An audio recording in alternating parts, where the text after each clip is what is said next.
This is it. We are rolling. Episode 554, No Laugh Track podcast here in Minneapolis, Minnesota. My name is Justin Severson. I get to host this each and every week, including when people come back for a second time, like my guest Joe Machi today.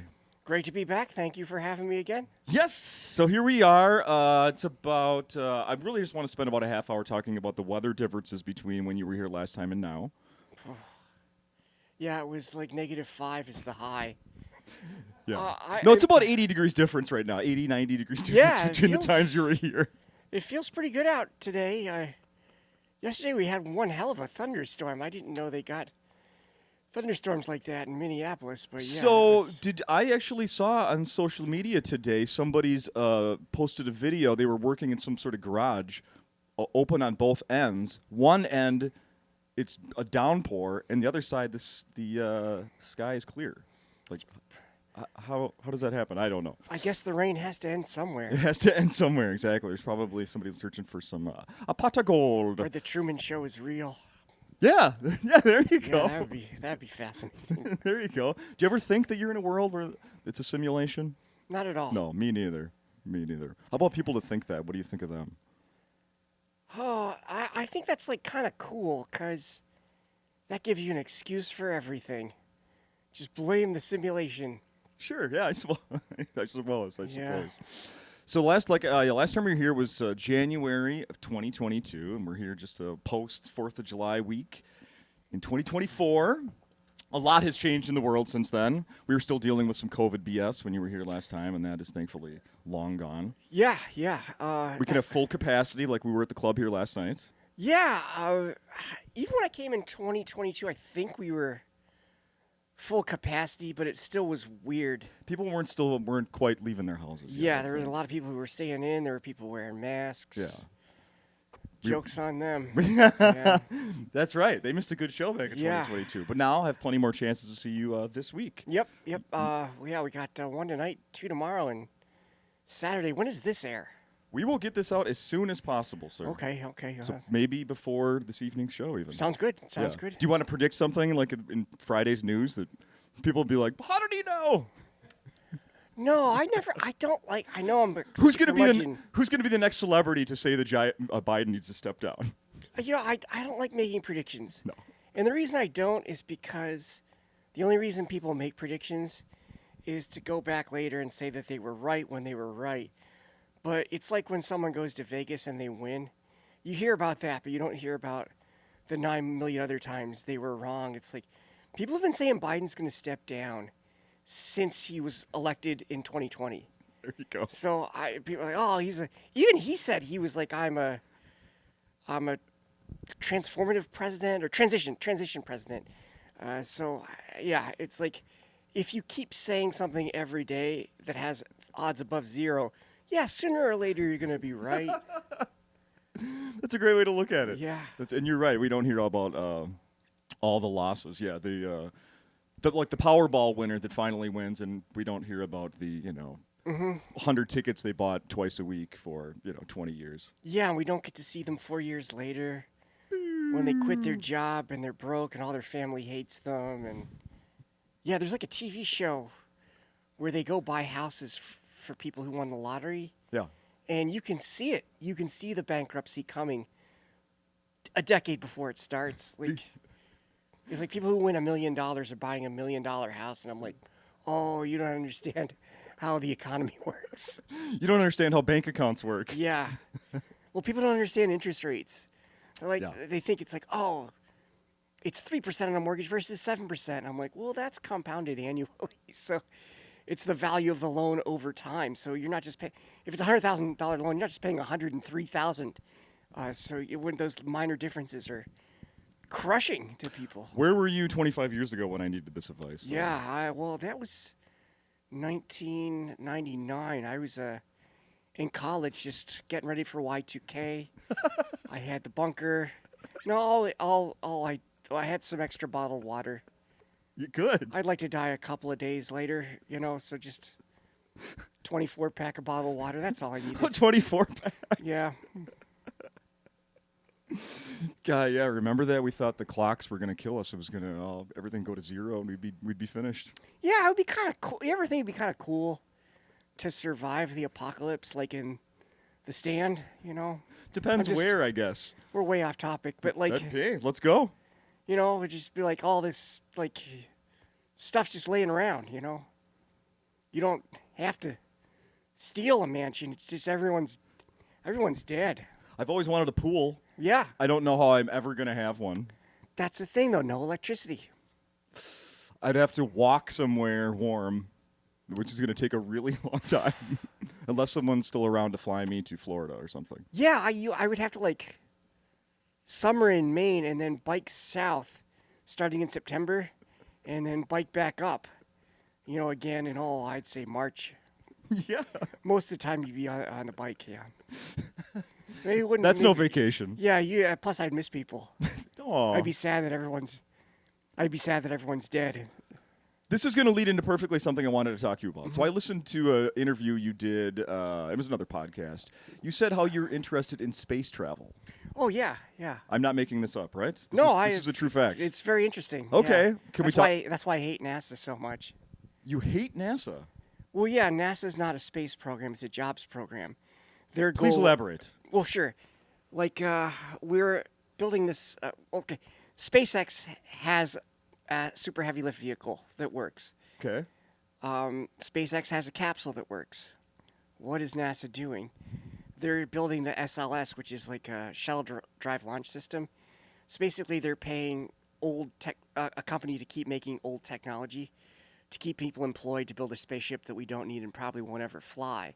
They're also giving Boeing money to build a capsule that we don't need that's currently stuck at the International Space Station, which we also didn't need. It was just a way to spend money on stuff. Like, even when we, under the George H.W. Bush administration, we had a plan to go to Mars, and they tried to incorporate the space station in it to use the space station. And everyone's like, well, we don't need this step, but they wanted to justify their own existence. So Interesting. we're not spending money efficiently to travel through space. We're spending money to give contractors and defense contractors money to build stuff that probably they won't have to ever deliver. What if they said, you know what? What if they admitted, yeah, you're right, this was a waste of money. Let's try to put a silver lining on this thing and make it into like a hotel where you can go on vacation in the International Space Station.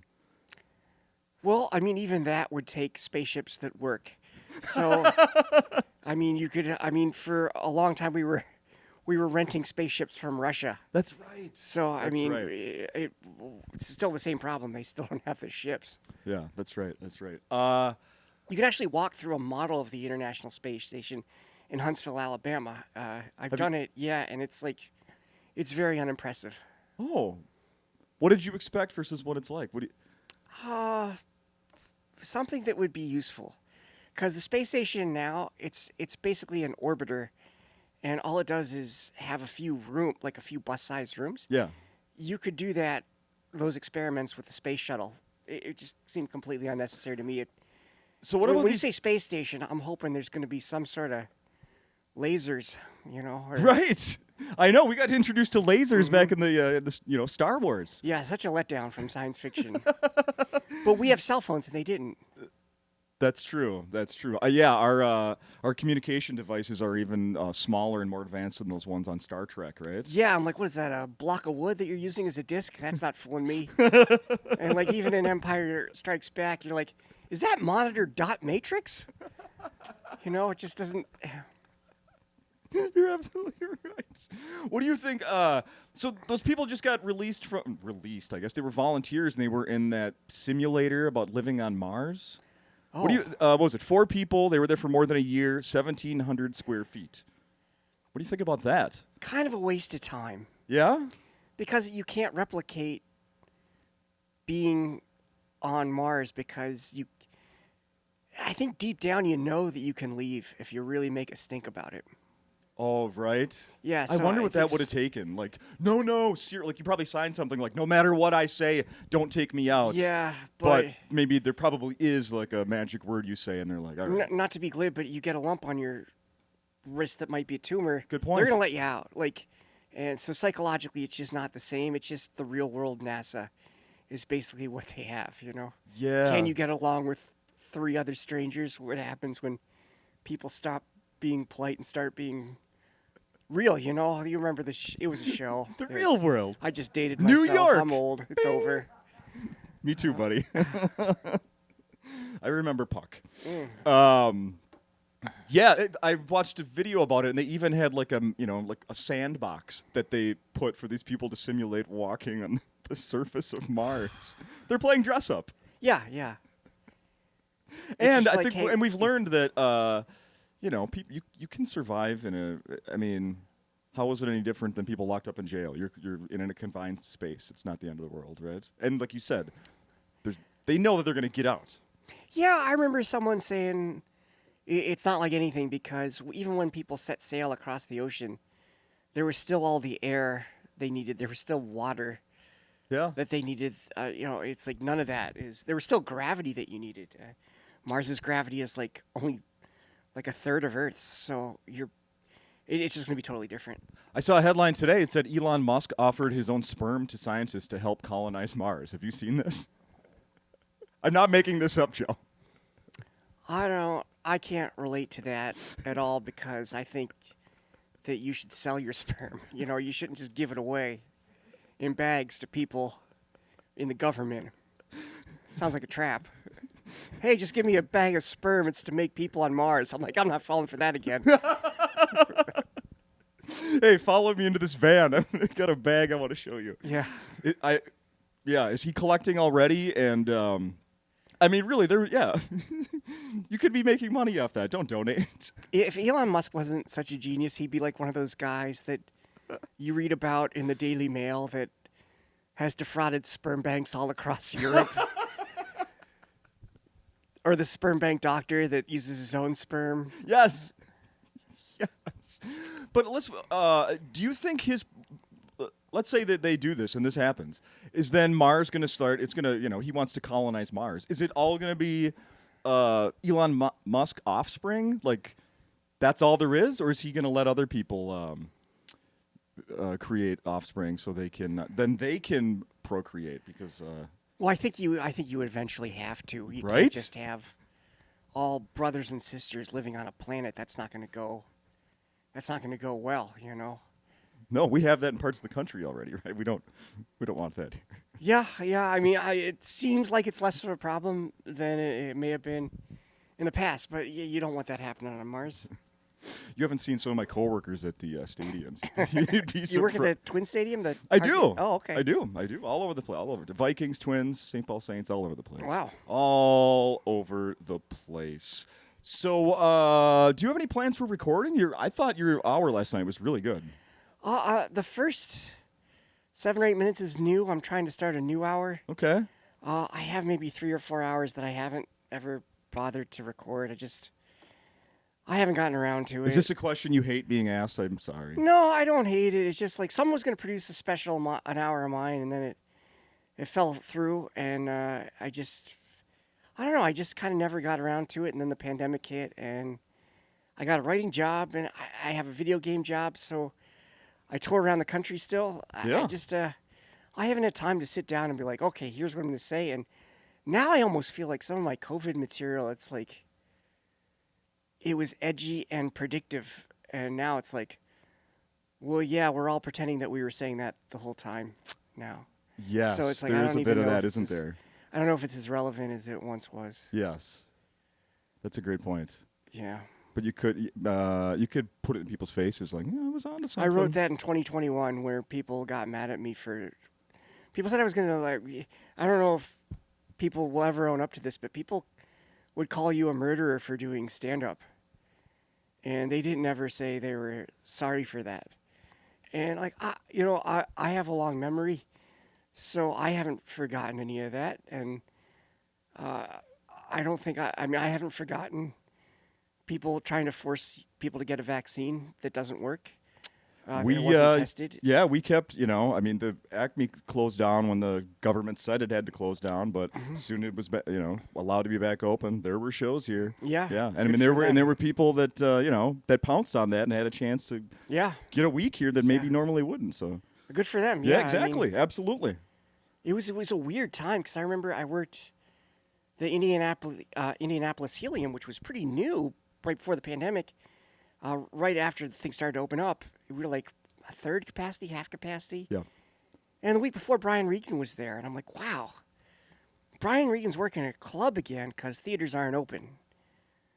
So it was just this crazy time where clubs were back for these big acts, and clubs were available for some up and comers. Yeah, both. I was going to say both sides. It worked out for both, absolutely. I'm going to compliment you more on your act from last night. I thought it was super funny. Oh, thank you. One of the things I really enjoyed that I saw online that you've been doing for a little bit here is these joke fail script. Oh yeah. Super funny. I love that as a thing to do on stage. Oh, thanks. Can you explain that to people who haven't seen it? I thought if I wanted to be a great comedian, and I don't know that I am, I'm not saying that I am, you have to invent something. So I thought this is what I'm going to invent. It's a way to try to make your set bomb-proof by stringing together turns of phrase to make it seem like I'm fighting with the audience, even though I'm really just really cutting down on the setup for jokes and stringing them together. So it seems like this stream of consciousness meltdown. Yes. But it's a way to keep people engaged, and really you can really raise the temperature and lower it in a hurry, because whenever you say something and twist the logic a bit like that, it's like my joke success rate's about the same proportion as my nipples that are pierced. 1 out of 3. It's like, that's a 7-second joke. So even if the audience is bored or angry, maybe they can laugh at how surprising those can be. I just hope someone who gets an offer to do a special doesn't rip it off before I always worry about that, because oh yeah. We have it right here. Now it's it's etched in audio. We have it here. Yeah. It's just it's frustrating for me too, because it's my own fault more than anyone else's. But all my friends are killing it with specials, and so it's like, I gotta get on that. Yeah. Did you Sam Morrell, your buddy? He's got a brand new one. Brand new on Amazon. On Amazon, yeah. Guess who went to Netflix looking for it? Because I thought that's where all specials ended up. Well, yeah. It's good to have more than just Netflix. Mm-hmm. But it seemed like Netflix even got saturated to where, completely. Unless they featured you on the front of everyone's app, you could have a special and it was just completely missed. Yeah, Beth Stelling was here recently and said that from her own first-person experience. Oh, okay. I know Beth, yeah. So you're absolutely right. Uh-huh. Yep, yeah. Uh-huh. It's almost like, are the clips on TikTok better? I'm not on TikTok, so I don't know. Maybe you get fans more from that, but supposedly. Yeah. Supposedly. Bill Burr's next special is going to Hulu. They're even doing specials now. Oh, that's cool. Bill Burr's a big enough name where that's a good way to get, to kick things off, where he's not trying to build an audience anymore. He's trying to maintain and keep it. Right. I think it's Gaffigan, and maybe you've heard of Jim Gaffigan. Familiar? Oh, yeah. I think he's doing one for them as well, as far as I remember. You're still living in New York, correct? Or right outside New York? I live across the river in Weehawken, yeah. Okay. So that's it's kind of, a lot of people don't even know where it is, but it's north of Hoboken. It's where the Lincoln Tunnel comes out. Oh, okay. And it's pretty expensive now. It used to be cheaper compared to Manhattan or even Hoboken, but now it's just another expensive place. That's why it's almost like a double-edged sword. If a place gets good, then it gets bad. I know. You're like, don't catch on. Yeah. No, people. I'm just like, it's terrible. Don't move here. Could you ever see yourself as an LA comic? No, I don't. I don't really enjoy being in California. Okay. I don't think the audiences, and this is broadly speaking, there's a lot of good comics in LA, because I did right before the pandemic, I did stand up before the roast battle thing that they were doing at the Comedy Store, and I'm like, oh, that comic was pretty good. I just felt like it's kind of a problem New York has to a lesser extent, but there's so many people in LA at the shows that are trying to get into something else that I feel like it hurts the crowds a bit. Ah, yes. It's like I did a show and it was like all fashion models, and I'm like, this is weird that I'm talking about my problems to them. I don't know. Maybe I just had a bad set, and I'm Could you see? blaming Would you let attractive Stormy people. Daniels open for you? I know you're joking, but that is a huge pet peeve of mine when people that were kicked out of some other form of entertainment or are infamous for something Yeah. decide to do stand up because like it's almost like a spectacle. Yeah. And I mean, like, that's a spot that could have gone to an actual comedian. So say like an actor gets kicked out of Hollywood and starts doing bad stand-up. It's like, well, that's time that someone could have been developing a great act. Exactly. I'm with you. I'm absolutely yeah. with you. I am absolutely with you. But they're not hurting anyone. I guess it's just bad for the art form. Yeah. Yeah, I agree. You mentioned you're working for a video game? You have a video game job. Yeah, there's What is that? This upstart company called Lethos is developing some video games, and I'm working on one where it's basically a robot that's destroyed humanity, Yeah. and this is the aftermath of that. Which part are you working on? I voice the main character and I write some dialogue for him.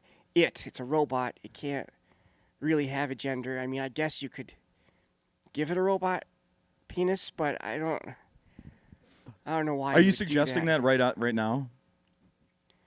I've said too much already. I don't want to go down that rabbit hole. I'm just saying, like if you have a robot that can make hamburgers, right? Why wouldn't you also let that robot do the books? Because it's got this brain that can do all these calculations to do hamburgers. So, like, if you have a robot that is a robot soldier, it could also be a robot doctor. And why does it only have to have 2 arms, you know? Yeah, right. If you have 8. Okay. I don't know. It's just like sci-fi's got a long way to go with robots. So what? I don't have very. I'm gonna guess that putting together a video game, it'll come out in like 5 years from now. I mean, is that realistic? 2 years? How long does this take? Do you have any idea? I would guess they're hoping within 3 years, but they're also like when you develop a video game these days, it seems like you want to have a multi-platform fan base where it's trading cards and movies and TV shows. Oh, toys, yeah, collectibles. Yeah, toys. Even crypto. You know, it becomes Sure. that many layers to it. So they're hoping to get it all off the ground very soon. Do you have? What is your background in? How did you get into that?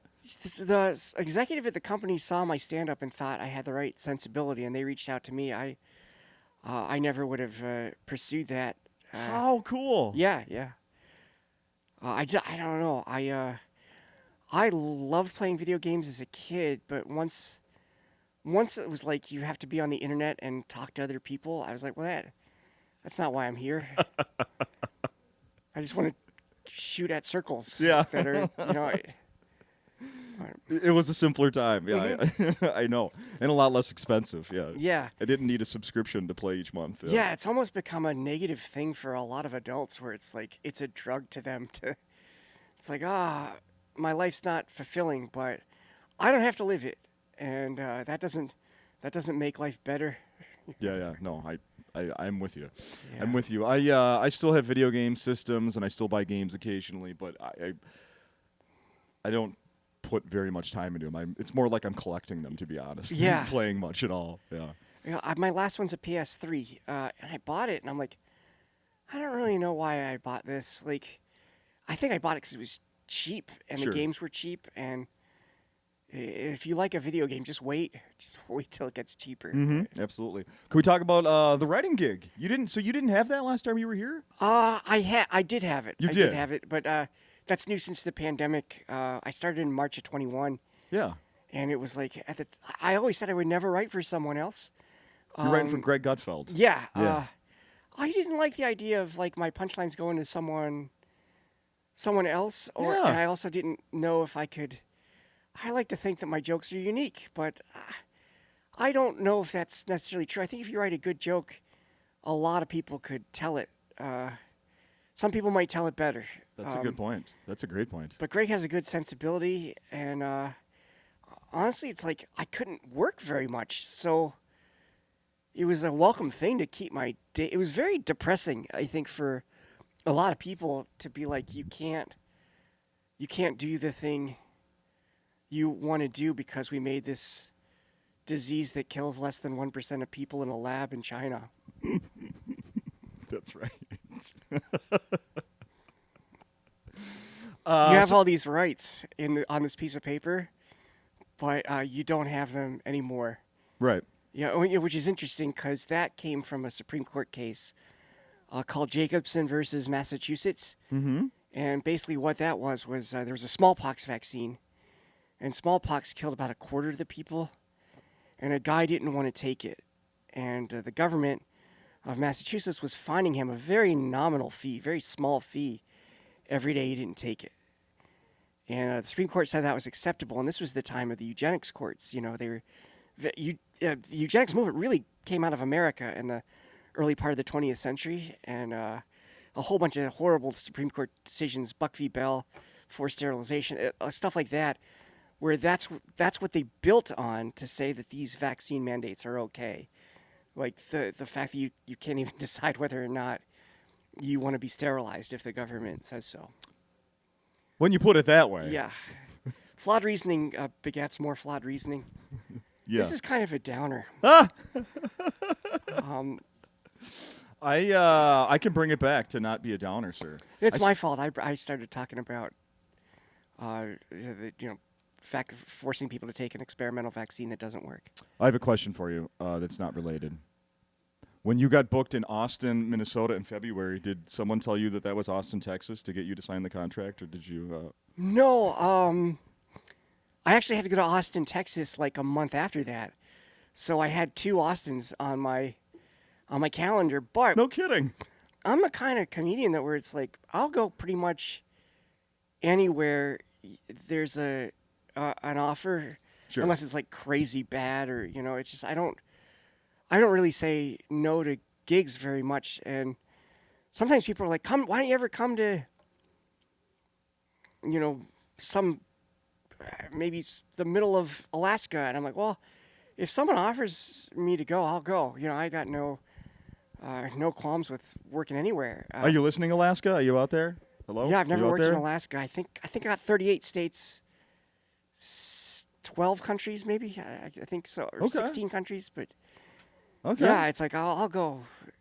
Yeah, that's the whole point. It's like even clubs that people don't love. I'm like, well, I still got the best job at the club. That's the job everyone wants. People don't work for free for years to get most jobs, but they'll do it to be a comedian. That's a great way to put it.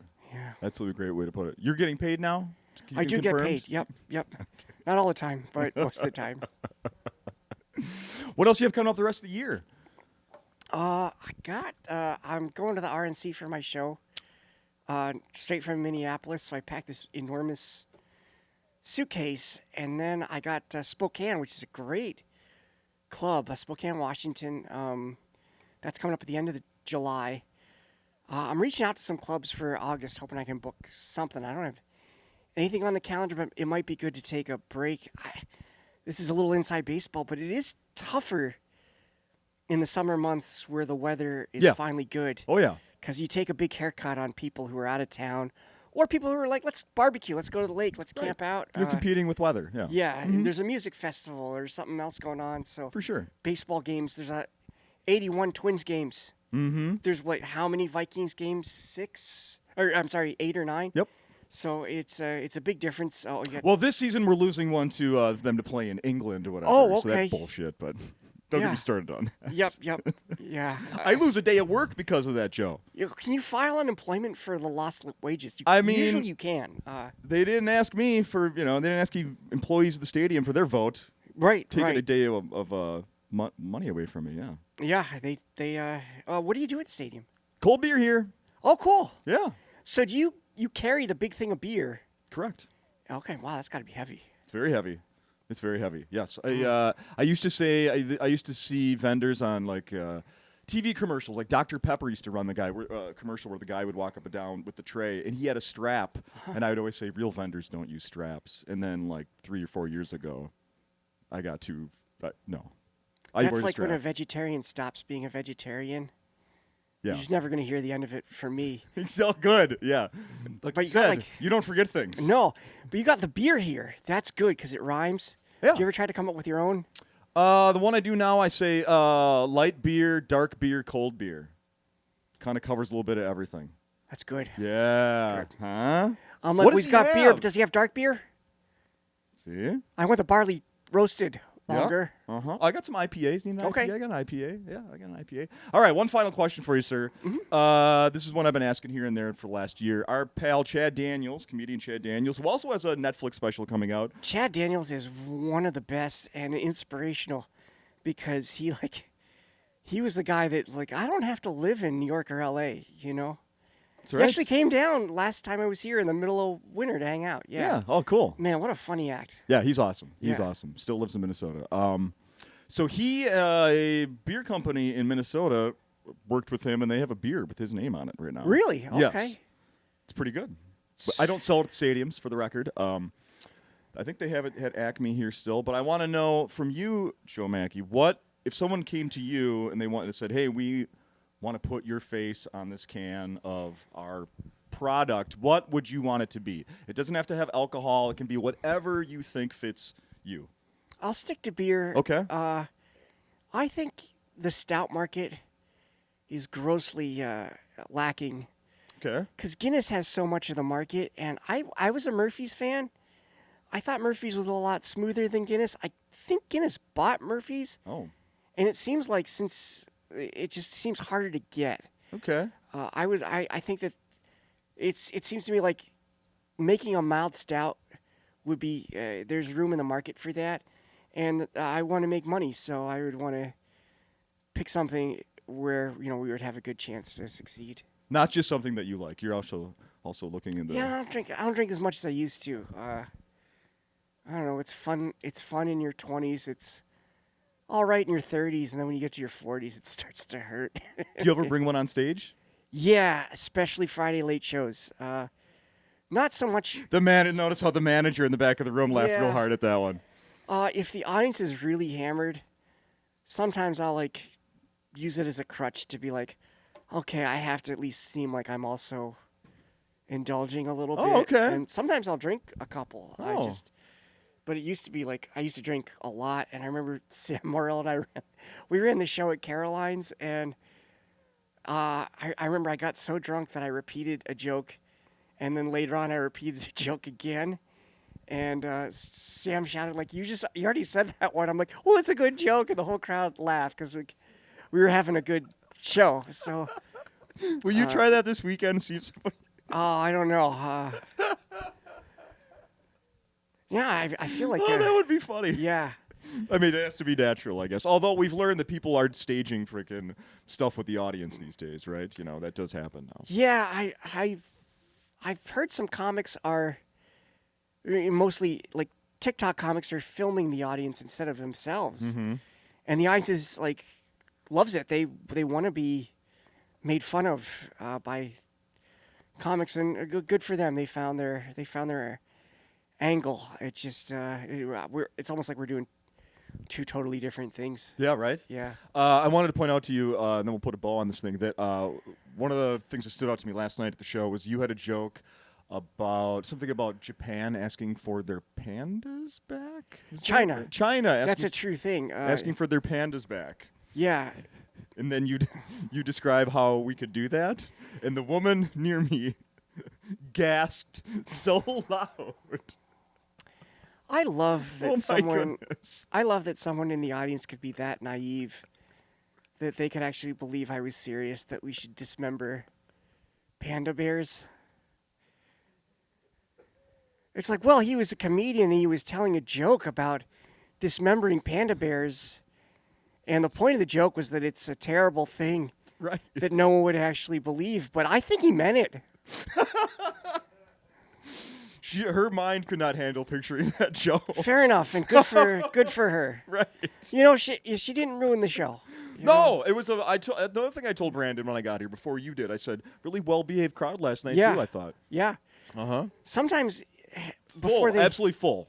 Yeah, if they were doing some sort of regulars night or something. yeah. But like sometimes if you say a controversial topic, they'll be like, "No, don't go there," and I'm like, "You don't have any idea what I'm going to say yet." Yeah. But yeah, you just gotta let the comic finish. You don't know where they're going.